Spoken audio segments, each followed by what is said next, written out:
Okay, let's take a look at kind of my starter page. I wouldn't go so far as to say it's a complete mock-up page because it isn't complete, but it was the place I started out.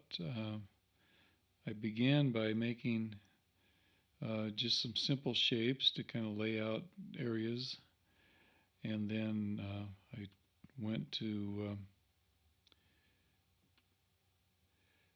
building the header graphic over that. So I found a graphic. I just threw in a desert texture, and I had a mask built off of the other layer, and so that made the desert texture. Then I found this picture of Larry Storch and cut him out and stuck him over the background, and I put a gradient in here. The gradient is the background texture for the content area. Now, one thing that you don't have to do if you're going to put this texture into your document is you don't have to save the entire thing. All you have to do is tile it. And so you can put in a very slim chunk. You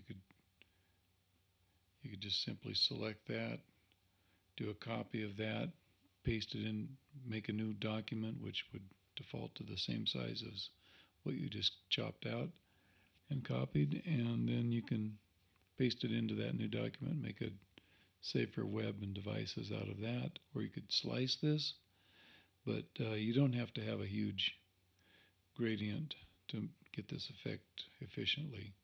Some people do a 1 pixel. I think that's a little excessive. I think I'd rather let the browser do less work duplicating thousands of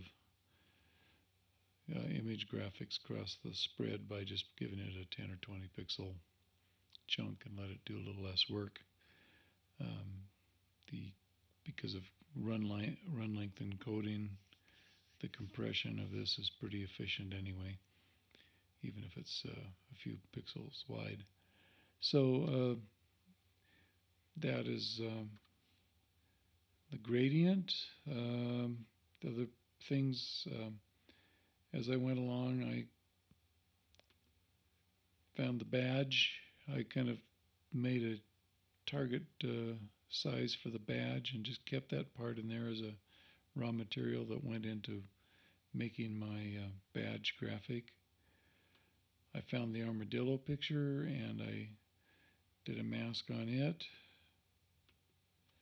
and so there's the giant armadillo, but then I copied that and shrunk it down to this size, which is the final armadillo, and then I built a shadow off of that. I simply painted a black blob that looked like it would be a logical place where the shadow would land, gave it a big old Gaussian blur and less opacity, and so that was the basis of my armadillo. That was simply just selecting that to make the PNG out of it. You could slice it, or you could once again make a selection of the armadillo. Make sure you catch all the shadow. You could select that much, and the trick here would be you would copy merged.